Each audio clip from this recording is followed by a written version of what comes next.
welcome everyone to the Marr Show. Thank you guys for joining me for another fantastic episode.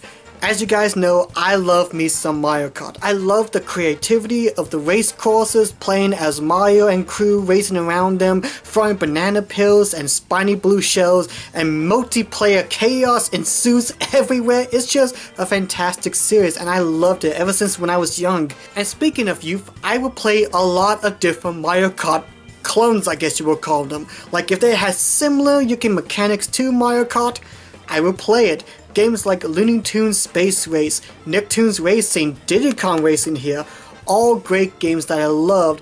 Even if the game wasn't as good as Mario Kart, I still loved the idea of just going to like a different universe and playing like Mario Kart in them. Although for me, out of all the Mario Kart clones that I played, one of the best ones in my opinion is Mickey Speedway USA. I reviewed this game eons ago during my little crouton years of the Marr Show. You know, the little baby years when I was still learning to be a reviewer and I was just a little internet reviewer back then. And while my original review still holds up a little bit, I want to go back and talk about Mickey Speedway USA for two reasons. One, it's just a really good game. I really love it. Much like with Duck Dodgers starring Daffy Duck, I think this is a very underrated game on the N64 library. I don't think a lot of people will say it's one of the best games ever, but for me, it holds a lot of special place in my heart, not just because of nostalgic reasons, but also because there's a lot of things in this game that makes it stand out from Mario Kart 64. And reason number two, there was a few things that I didn't really include in my original review that I forgot or just recently discovered a few years ago, and a few things I just want to go back and try doing again, like unlocking Huey properly, beating the Frantic Finale in professional mode, as well as talk about a few things that I didn't include in my original review, such as an unlockable character that I had no idea for years until recently. So join with me as we go back into Mickey Speedway USA and revisit it and just have fun. Yes, go racing! One thing that I find very interesting about the game is that it was actually developed by Rareware, the same company that did Diddy Kong Racing, Banjo-Kazooie, etc, etc, etc. And if you play Diddy Kong Racing, there's a few small elements they took from that game that they added into Mickey Speedway USA. For example, there's a story mode, and it's a very simple story. Pluto has been kidnapped by the weasels. The reason being is that Pluto has a diamond collar around his neck, which, spoiler alert, is a fake. So Mickey calls all of his friends, including Pete for some reason, to race across the map of the United States of America and track down the weasels, along with the assistance of Donald's nephews Huey, Dewey, and Louie, as well as Ludwig Von Drake helping them with car parts and so on. Although if I had to talk about gameplay, there's not really a whole lot I can really mention. It's your typical Mario Kart. If you played it or know about Mario Kart, that's exactly what you're gonna expect in this game. You're gonna race around different tracks, going around each track 3 times, and you have many different arsenals of items that you can use to slow down the other races, such as an Aussie race car, Nickelodeon slime, baseballs, and speed boost galore. A lot of stuff that makes it very similar to Mario Kart. Although I do want to mention Mario Kart 64 since, well, they both were on the same system, that even though I love Mario Kart 64, it's still a good game, but there's a few things I will admit that comparing with Mickey Speedway USA, I prefer more in that than I do in Mario Kart 64. For one, the controls. I replayed Mario Kart 64 recently just for old time's sakes, and while the game was fine, I did have a bit of issues with the controls. Like, it just doesn't feel satisfying. Like, drifting feels way sharper than it needs to be, turning just feels like butter and everything. It just doesn't feel right. I guess maybe it's because since I've been spoiled by the magnificent Mario Kart 8, that going back to this game, I'm noticing more of how it's sort of aged, and the controls, while not awful, it just doesn't feel the same like I remember it being. But with the controls in Mickey Speedway USA, they feel perfect. They feel tight and bouncy, drifting feels great, and overall every racer feels different and unique. You feel the weight of Pete, you feel the speediness of like Donald and Dewey. All the racers have a perfect balance of speed, acceleration, and weight, and all of them just feels wonderful. I love the controls in this game. But aside from the controls, the race courses themselves are a lot of fun. All the tracks are based off cities and states around the USA. And while I will admit there's some states that I feel like are just off, like Chicago takes place in a sewer and Philadelphia takes place in a harbor. But even with those 2 tracks not standing out as much, the rest of them stand out perfectly. They have vibrant colors, different textures, they all have different terrains and just beautiful scenery. Heck, all the music tracks have their own special independent music composition that makes them stand out for each other.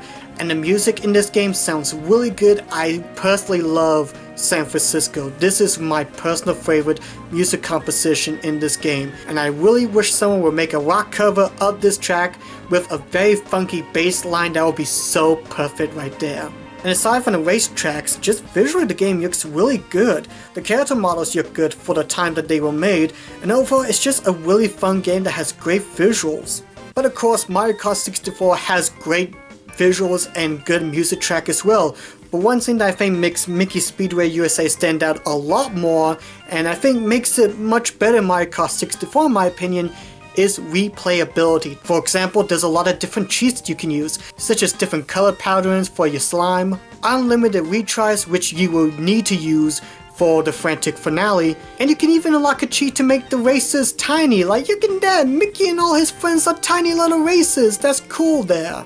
There's a hidden bonus track in the time trial mode that was not included in any of the race circuits. There's also time trial mode, in which you can gain ghost tokens once you beat the staff ghost. And the staff ghosts are really challenging, like super hard. So if you want a challenge, I wish you well on it. But aside from ghost tokens and cheats, there's also 4 unlockable characters in the game, 3 of them being Huey, Dewey, and Louie. To get Dewey and Louie is pretty easy and self-explanatory. You just play the game normally and you unlock them. And Dewey is actually my driver choice in the game. He has the best acceleration, the best raid, he plays well, and he's just a lot of fun to play in the game. But as for Huey, that one is a bit more complicated. Now if you have the Japanese version of Mickey Speedway USA, you just unlock him normally, but for us in the United States, in order to get Huey, you would have to have a copy of the Game Boy Color version of Mickey Speedway USA, pop into the transfer pack, and then restart the game, just boot it up, and you unlock Huey through there. However, there's one small thing that not a whole lot of people will mention in regards to the Huey unlockable, is that you actually have to play Mickey Speedway USA on the Game Boy Color, beat one of the courses, and then you have the save data accessible to unlock Huey. And I'm gonna be honest, while I do love the 8-bit compositions from the game, like they're the same music tracks, like you got this,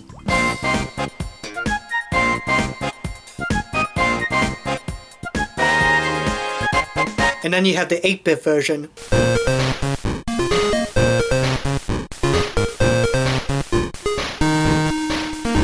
It sounds good, but I will admit, playing the game, I'm not very good at it. I've been spoiled too much by 3D races, and playing it, while I know with some people it may be good, but for me, the controls are just horrendous. I just could not get into playing it.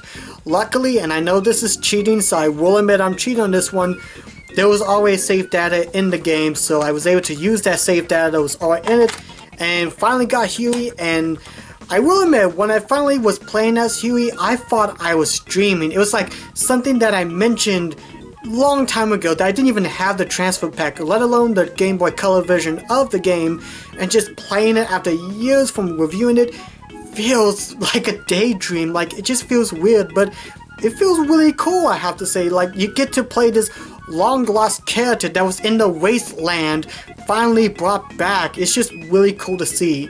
However, Huey for me is not the highlight of my experience replaying the game. Okay, it's one of them, but one of the biggest highlights was that in my original review, I actually left out something that I didn't know at the time. I was doing research, I didn't see anything about this character, but there's actually another hidden unlockable racer that you can play, and that character is Oswald the Lucky Rabbit. I'm just kidding, it's Von Drake. I mean, it makes sense, he helps you out along the way, so yeah, you can play as Von Drake, yay! I discovered this about a year and a half ago, and I was just blown away. Like, there's another hidden character in the game?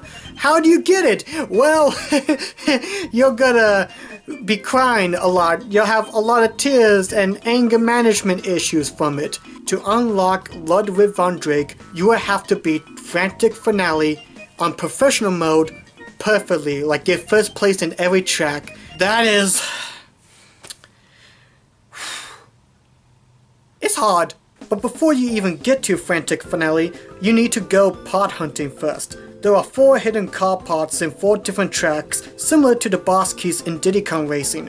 One of them is in Indianapolis, another in Philadelphia, one in Chicago, and one of my favorites being in Malibu because it's hidden in this little cliff area, and it's just funny of how they hid it. And once you finally grab all 4 car pods, you can finally go into Frantic Finale.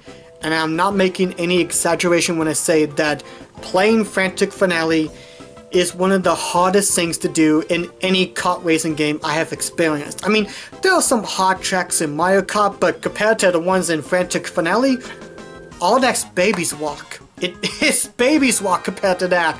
Let's go through all the courses in good detail. The first one you race on is Hawaii. This is probably the most easiest one compared to the 4 tracks. The hard part is probably dodging these coconuts, but once you know where to dodge and drift perfectly, it's a pretty simple track. Then you got Oregon, which is a bit tricky. It has a lot of tight curves, and there's this one part where you're on this bridge that you will fall off a lot. It's just mastering the bridge and when to turn when you get to the bridge is the hard part there. And then you got Texas, and much like Oregon, there's a lot of tight curves that you have to drift perfectly in. This one is a little bit more harder. But then you get to the infamous track, Colorado. This one took forever to do. With the fact that you're going quickly, you have to drift perfectly and make sure you do not fall off the edge of the cliffs. And it just boggles my mind to think of all the car races is Mickey Speedway USA that has the most hardest tracks ever. And Colorado, like, if you are not careful, you will slide off, bump off, drift off, and just fall out of the track constantly. So it really does help that when you unlock the cheat for unlimited retries, it will save you a lot of time from having to start all over from Hawaii and have to go back to Colorado, because if you don't turn on the unlimited retries, you only get 2 retries. So once you get the unlimited retries cheat, that will help you a lot, but it still won't help your self-esteem and soul. So this is without a doubt one of the most hardest things I have ever done in any kart racing game. But I did it. I done a perfect lap on it in professional mode, and I was able to unlock Ludwig Von Drake, and it was one of the most rewarding experiences I have felt in any video game in a very long time. Like the sense that I accomplished such a hard task in unlocking this character that I didn't know about for years and finally getting to play him. So, how does Von Drake play? He plays like...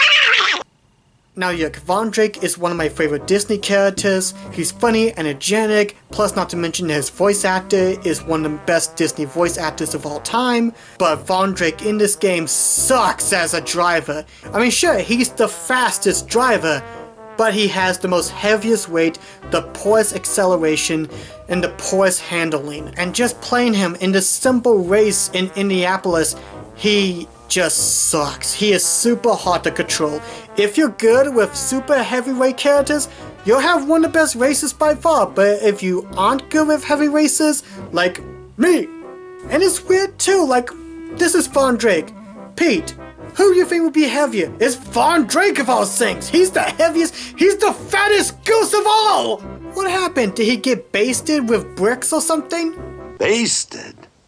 He's been marinated in it. So, jokingly aside, Ludwig Von Drake, it was still very rewarding to finally unlock him. In fact, just replaying this game and discovering all these things and finally getting like Huey available and Ludwig unlocked and just doing all these different stuff and accomplishing so many goals makes me have actually a better appreciation of doing all this in Mickey Speedway USA. I mean, if you're looking for a challenge, I mean, granted, yes, Frantic Finale is a very, very hard course, but a lot of the other courses are pretty easy. In fact, the AI isn't really super hard either. I was able to get through most of the races just fine. But even with the easy difficulty and then the huge jump in difficulty in Frantic Finale, I really think this game deserves a lot more love. I mean, it still looks very good for the time that it was made, like it has vibrant colors and wonderful layouts.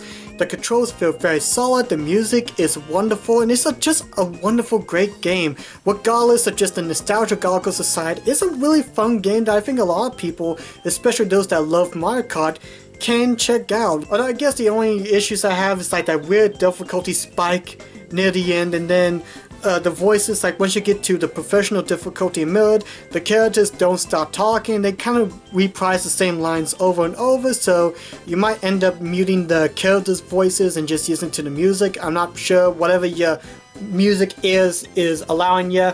And much like Death Dodgers 64, I think this will be a wonderful addition for your collection. Like, if you love Mario Kart, I think you'll really love this game. It's just a really fun game, and I'm really happy to replay it and doing all those things. Even though I will admit, yes, I was cheating with Huey, but again, I just could not play the Game Boy Color version. The controls were bleh. And that's all the time we have for today, folks. So, in the comment section below, let me know what you guys think of this updated review, what you guys think of Mickey Speedway USA if you played it before, and what do you think about that weird difficulty spike in Frantic Finale, and if you are mastered with Von Drake in the game, because again, I could not play him, he plays horrendous, but that's just me. So, thank you guys for watching this episode, God bless yous, and I will see you all in the next episode of The Del Mar Show. Bye bye!